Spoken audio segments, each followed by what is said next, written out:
So last episode guys ay yun nga nasawi na si Star and Stripe guys at natalo ito ni Shigaraki. And at the same time ay nakuha ni Shigaraki ang New Order quirk ni Star and Stripe.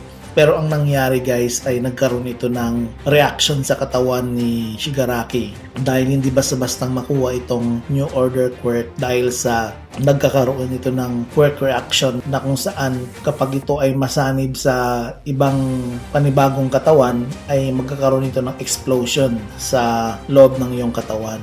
And then makikita po natin sa last episode na kinausap na ni All Might ang lahat ng mga estudyante para maghanda-handa sa isang malaking labanan. Kumbaga ito ay parang all-out war kung paano sugpuin at talunin ang lahat ng mga League of Villain, lal na natalo si Star and Stripe at nanalo si Shigaraki sa laban. So magpapatuloy po ang ating episode guys sa My Hero Academy at huwag natin kalimutan na mag-follow and subscribe sa ating channel para mas updated po tayo sa ating mga videos.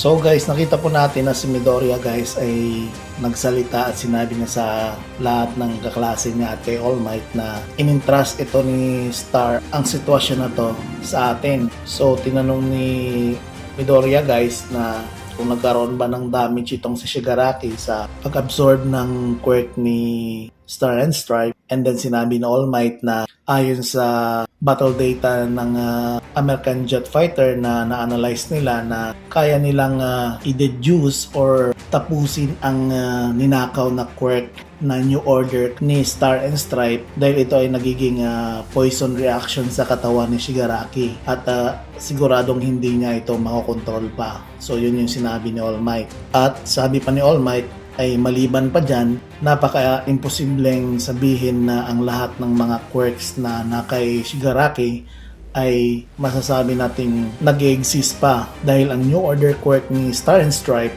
ay kaya nitong wasakin at sirain ang lahat ng klase ng quirk sa loob ng iyong katawan kapag ito ay ninakaw mo.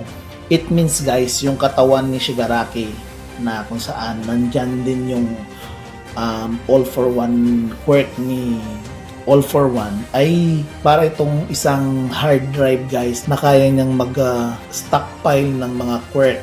And then ito namang quirk ni Star and Stripe guys na New Order na ito ay para lang sa kanya talaga, sa katawan niya, or ito ay gifted lang talaga sa kanyang katawan, ay hindi basta-bastang mailipat sa iba't ibang klase ng katawan. So it means naghahanap talaga ng tamang katawan itong quirk ni Star and Stripe. At kung ito ay hindi niya gusto ang katawan ng kanyang nilipatan, ay kaya niyang sirain ang lahat ng anong meron doon sa loob, lalo-lalo na ang iyong quirk. At the same time, hindi lang yung quirk yung masisira mo, kundi kaya niyang pasubugin ang katawan mo. Kaya nakita po natin last episode na nag-react ang buong katawan ni Shigaraki. Pero ang sabi ni All Might guys, so sa ngayon ay magpapatuloy pa rin tayong i-priority ang safety ng mga tao. So ang lahat ng mga natitirang mga superhero ay magmamadaling magkakaroon ng isang search and rescue operations para sa mga natrap na mga tao sa mga gusali at sa mga nangailangan ng tulong sa iba't ibang parte ng Japan. So yun yung sabi ni All Might guys. Sabi rin ni All Might guys na pero mahirap din i-predict ang lahat ng mga actions ni All for One, especially kung ito ay nagkaroon ng malaking sugat. Pero bahala na kung makita natin siya or hindi. Pero ang sa akin lang ay mag-iingat tayong lahat dahil hindi maiiwasan na magkaroon ng all-out war. Sinabi ko na ang lahat ng mga detalye sa inyo, kaya huwag kayong gagawa ng kahit anong mga plano na hindi alam ng lahat ng mga heroes. Dahil ang ating kalaban ay si Shigaraki Tomura at ang nasa likod nito ay si All for One. Maliban dito ay ang lahat ng mga miyembro ng League of Villain. Walang iba kundi si Dabi at si Toga Himiko at ang mga natitirang mga high-ends na mga Nomus. Kaya ang masasabi ko sa inyo, huwag kayong basta-basta gumawa ng sarili nyong plano na hindi alam ng Hero Association. So yun yung reminders ni All Might guys sa kanyang mga estudyante. dahil syempre hindi basta-basta ang kalaban nila at kakampi rin nila ang mga remnants ng Paranormal Liberation Front. Pero nagsalita ulit si All Might na pero sa ngayon ang pinaka main target natin ngayon ay hindi si All for One kundi ang lahat ng mga prisoner na nag-eskapo doon sa Tartarus na nag-aamok ngayon sa buong syudad. So yun yung first target nila ngayon guys. At ito ay lahat ng utos ni All for One. At sinabi naman ni Shoji nga, Sir, siguro hindi lahat sumusunod sa utos niya. Sabi naman ni All Might na tama ka dyan Shoji. Pero ito ay ina-advance ko lang sabihin sa inyo para ma-increase ang inyong awareness. Kasi sa side natin, halos kalahati na ng mga heroes ang nasawi sa labanan. Lalo-lalo na ang pagkawala ni Star and Strike. So sa panahon ito, magtutulungan tayo. Ito yung tsansa na papalaguin natin ang sarili natin bilang mga superhero. Kailangan natin protektahan ang ating sarili, lalo-lalo na ang mahal natin sa buhay. At bigla namang sumigaw itong si Bakugo guys na ginawa na namin yan ng ilang beses na, simula pa ng bata pa kami. At nagulantang naman itong si All Might guys. So ang lahat guys nag-decide na magkakaroon sila ng mga hard training para sa darating na labanan. Siyempre, yung all-out war na sinabi ni All Might guys ay hindi yan siya inaasahan guys. Baka mangyayari yan siya sa sunod na araw or susunod na buwan. Kasi ang nangyayari dito guys is parang ang natitirang hero na lang talaga yung pag-asa ng mga tao. So, halos sila nagpaplano na magti-train para ma-upgrade yung kanilang mga quirk. So nagplano-plano na yung mga estudyante kung saan gusto nila mag-training at saan sila gustong magkakaroon ng special upgrade sa kanilang quirk. Sa ibang scene naman guys ay makikita natin na si Shigaraki guys ay nag-aamok pa rin dahil ang kanyang katawan ay hindi pa rin niya makontrol ang quirk ni Star and Stripe. So actually guys, yung katawan na to guys ay nagre-regenerate yung katawan ni Shigaraki. Kasi nung nakita natin last time ay sumabog yung katawan niya pero nagre-regenerate pa rin to. So hindi niya makontrol yung quirk ni Star and Stripe pero ang sabi naman ni All for One ay kalma ka lang Shigaraki, magiging okay ka rin. Makokontrol mo rin ang kanyang quirk. Pero sumisigaw pa rin si Shigaraki guys na sabi niya tatapusin kita.